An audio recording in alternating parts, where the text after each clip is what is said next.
Cambridge IELTS 2 by the University of Cambridge Local Examination Syndicate. Published by Cambridge University Press, 2000. This recording is copyright. Cassette 1, Side 1. Test 1. You will hear a number of different recordings and you will have to answer questions on what you hear. There will be time for you to read the instructions and questions, and you will have a chance to check your work. All the recordings will be played once only. The test is in 4 sections. Write all your answers in the listening question booklet. At the end of the test, you will be given 10 minutes to transfer your answers to an answer sheet.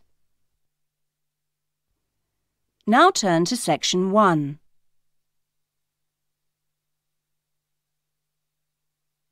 Section 1. Louise wants to join a video library. You will hear a conversation between Louise and the owner of the video library. First, you have some time to look at questions 1 to 5.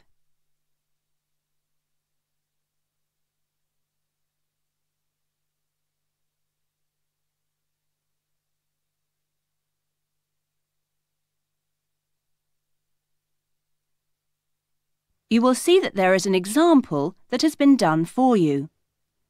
On this occasion only, the conversation relating to this will be played first. Oh, hello. I'd like to join the video library. OK, would you like to fill in the application form now? Yes, I can do it now. Hold on and I'll get a form.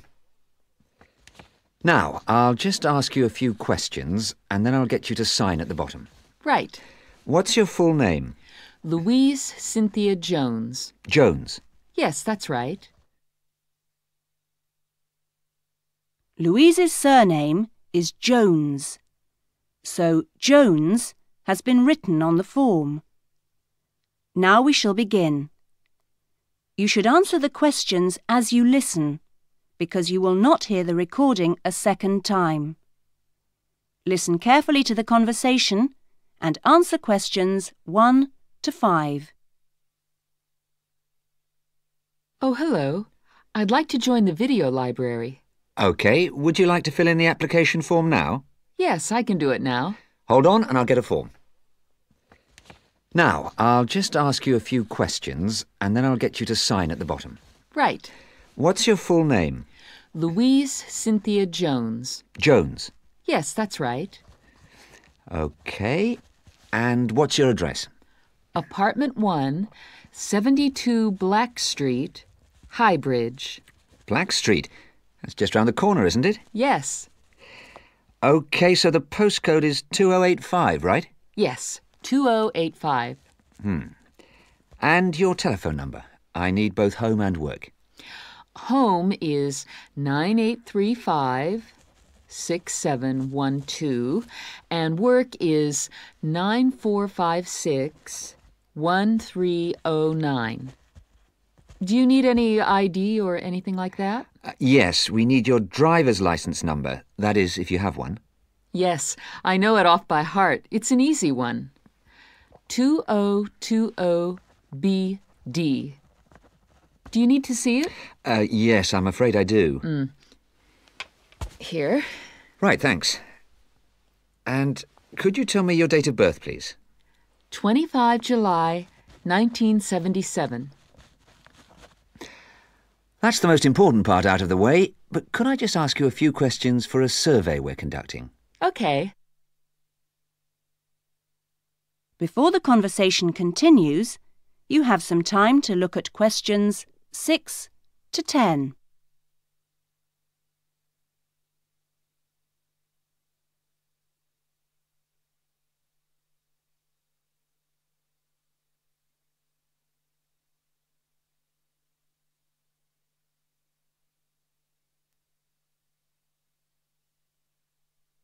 Now listen carefully and answer questions 6 to 10. What kind of videos do you prefer to watch? Have a look at this list. Well, I love anything that makes me laugh.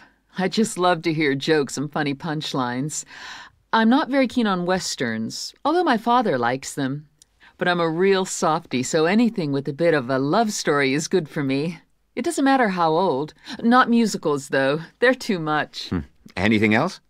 I'm completely taken by documentaries of the great outdoors.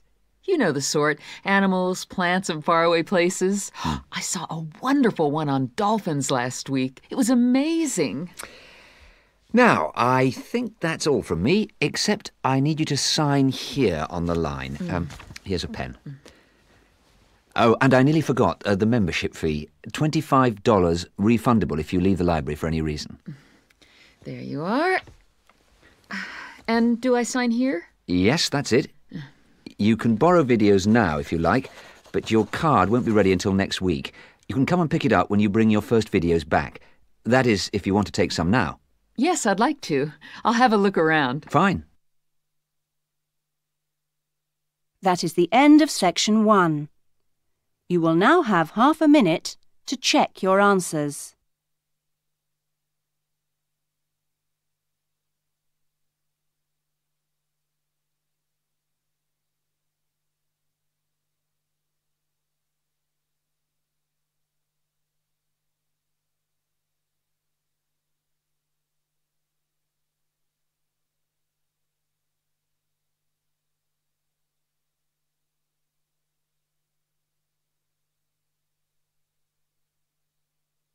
Now turn to section 2.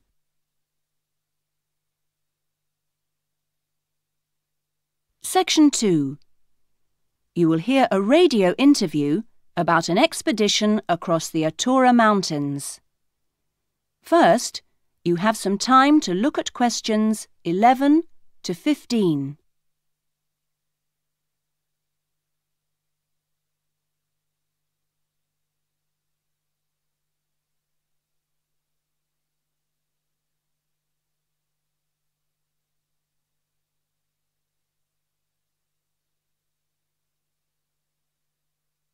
Now listen carefully to the interview and answer questions 11 to 15. A dream came true in 1995 when, over 96 days of the spring and summer, an expedition of 4 men undertook what they believed to have been the first and only complete end-to-end crossing of Morocco's Atura Mountains. I talked to Charles Owen, the leader of the expedition group, about the trip. Charles, how much planning went on beforehand? Well, as you know, I run these walking trips across the mountains for tourists, and over the years I've collected maps and other data to prepare what I call a route book for this trip. And this book basically shows the route across the mountains that we took. You actually broke records while you were out there, didn't you? Yes, it was 900 miles in total, and we managed to climb 32 peaks that were over 3,000 metres high, including Tube Karl, which is, of course, the highest in North Africa. Yeah. We weren't actually out to make a name for ourselves. It just happened, really. What was the weather like? Oh, it got us right from day one, and we were pretty taken aback, really, to find that it rained on quite a number of days. And so we were forced to start replanning our route almost from the outset. One of the obvious problems is the heavy snow which blocks the mountain passes. Right. So you have to make considerable detours. When we were on the way to Imilchil, for example, the snow forced us into a northern bypass, which was new to us. But anyway, either way, we would have been rewarded because, well, we fell upon amazing high meadows, huge gorges, and wonderful snow-capped mountains. Oh. The scenery was as fine as any we saw on the trip, and that was how it was every time. Having to take another pass was never a disappointment. You now have some time to look at questions 16 to 20.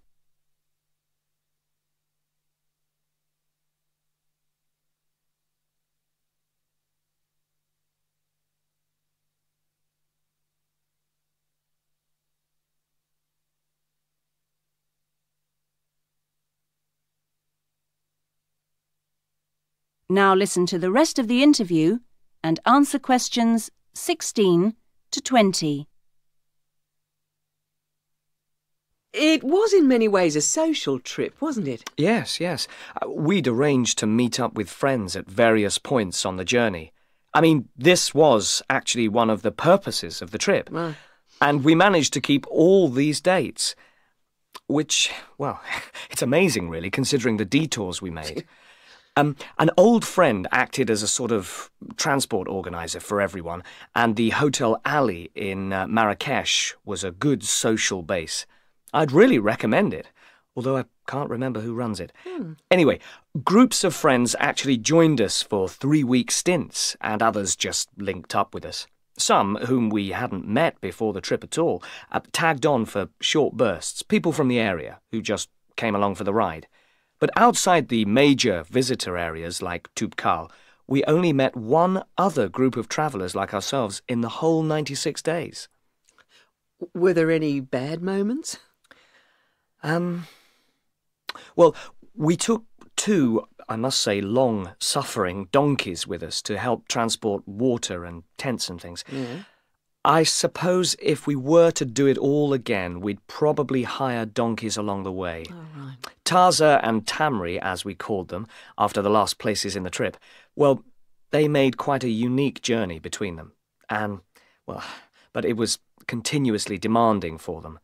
On both the really high summits, they took diversions that were quite out of character, and I can only assume that it must have been due to tiredness. Well, thank you. And Charles has put together a video about this journey and continues to lead groups to the Atora Mountains. So if you want further information...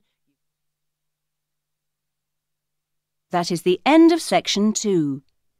You will now have half a minute to check your answers.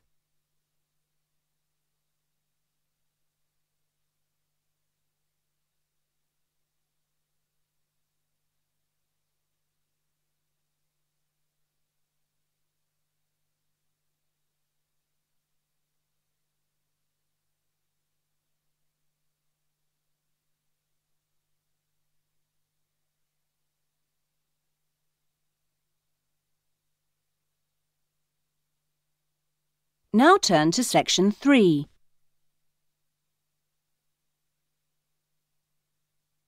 Section 3.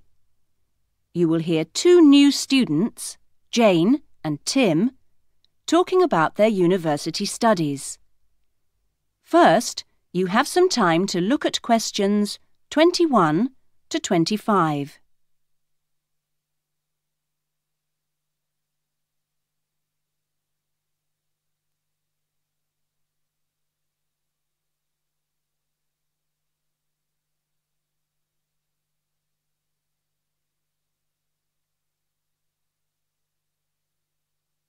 Now listen carefully to the discussion and answer questions 21 to 25. Hi, Tim! Jane! How are you? Fine. I'd been wondering when I'd run into you. Have you been here long? I arrived yesterday, on Sunday. How about you? I got here a few days ago, on Saturday. No, wait a minute. What's today? Sorry, Friday, not Saturday. But we didn't have to be here till today. Yes, I know. But I wanted to get my things moved into my room and just take a look around. So, did you decide to do English in the end? No, I changed my mind and opted for history instead. Ah. And you're doing biology, if I remember correctly. Yes, although to start with, I couldn't decide between that and geography. How much reading have you got? I was given an amazingly long list of books to read. See? Wow, it does look pretty long. Well, I counted 57. I could hardly believe it. What's your list like? Well, it's not as long as yours, but it's still pretty big. There are 43. I don't know how I'm going to get through them all. Well, you don't have to read them all this week. You just have to stay ahead of the lectures and seminars. Have you got your class schedule yet? Yep, it came with a reading list. When's your first lecture? Tuesday. How about you? The day after. It's my busiest day. I've got 2 lectures in the morning and 1 in the afternoon. Before the discussion continues, you have some time to look at questions 26 to 30.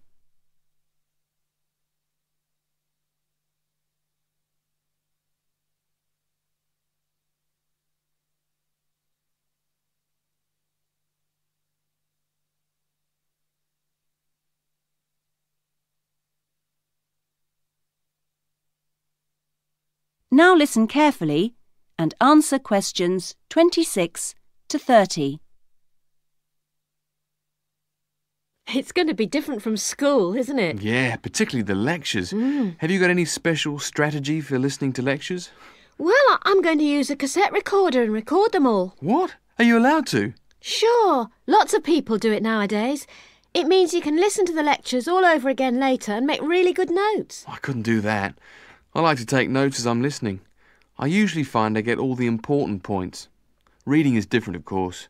My approach is to skim the book first to see what's important and what isn't. It saves hours of time. But what if you miss something? You don't mean you're going to read every word, do you? Well, that's what I usually do. Well, that's up to you, but I think you're crazy. What's your first lecture on, anyway? Oh, it's a lecture on the French Revolution. The French Revolution, how boring. Oh, it's not boring at all. It was an amazing period of history. It changed everything in Europe. So what's your first lecture about? It's about animal behaviour. It sounds really interesting. Look, I was on my way to the library. I'm going to get some of these books out and start reading for the first essay I've got to write. And what have you got to write about? Well, you'll never believe it. I think our professor must have a sense of humour. He's given us the title, Why Study History? That's a good one. When you find the answer, let me know. And I'm going to enjoy writing it. Have you been given any writing assignments yet?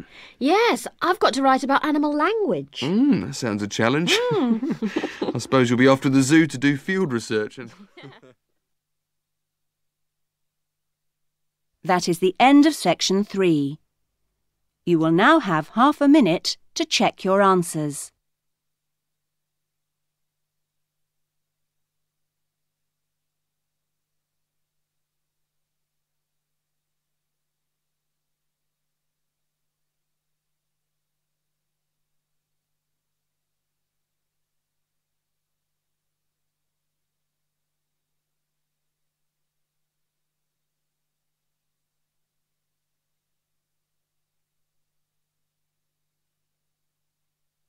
Now turn to section 4.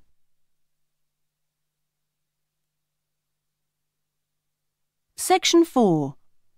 You will hear a lecture being given to school leavers on the jobs people can get in sport and the training programmes available to prepare for those jobs. First, you have some time to look at questions 31 to 40.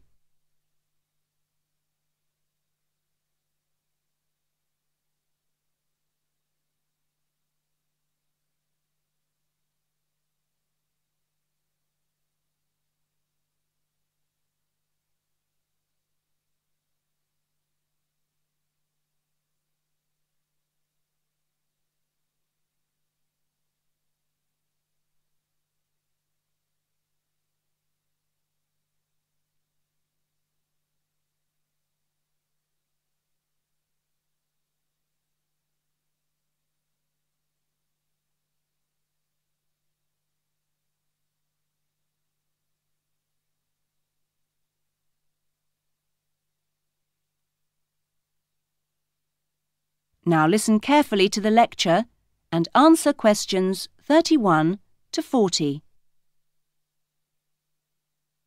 Welcome to Further Education Information Week. This is the Physical Education Faculty session, and I'm the head of the faculty.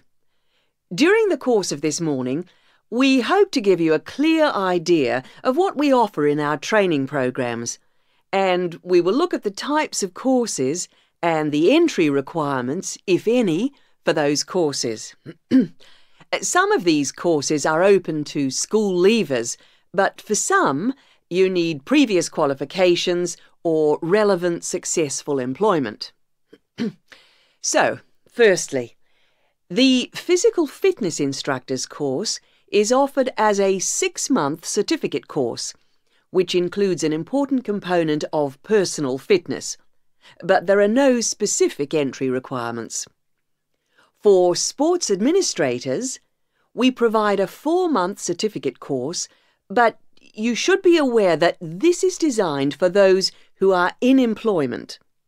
This employment must be current and related to sports administration. For the sports psychologist course, we offer a 1-year diploma course, but this diploma course is available only to those who already hold a degree in psychology. So you need to make sure you have that before you apply to do this course. Now, for physical education teachers, we offer a 4-year degree in education. This degree course is designed for preparing students to teach in primary and secondary schools and needs no prior qualifications, as it is entered directly by school leavers. And lastly, for the recreation officers course, we offer a 6-month certificate. Entry to this course normally includes applicants of a wide range of ages and experiences, but we do not insist on any prerequisites for this course. Remember that this is a vocational training institute. We train you so that you can take up a particular kind of job. So it is important that you know the main roles of the jobs, what the work is like, and what kind of qualities you need to succeed at them. A physical fitness instructor works in health and fitness centres, preparing individual programs for ordinary members of the public. Physical fitness instructors prepare routines of exercises to suit the individual client's age and level of fitness. Sports administrators run clubs and sporting associations. Their duties include such things as booking playing fields with local councils and organising the schedule of games or events for the club. So they need good organisational skills. Sports psychologists spend time with professional athletes, helping them approach competition with a positive mental attitude to enable them to achieve their personal best. They do this by improving motivation and concentration, or assisting with stress management. Physical education, or PE teachers, instruct young students in how to exercise, play sport, and do other recreational activities correctly and safely. PE teachers help the development of coordination, balance, posture and flexibility, with things like simple catching and throwing skills. They are not expected to be experts in all sports, but must be able to show students the basic techniques involved in a wide range of activities. Recreation officers often find themselves working for local government authorities and local groups. Their aim is to raise people's awareness of healthy lifestyles and improve general fitness through arranging recreational activities for groups of all ages, from the very young to the elderly. There are many other job opportunities which our graduates can look forward to. If you're interested in any of these, then I suggest... That is the end of section 4. You will now have half a minute to check your answers.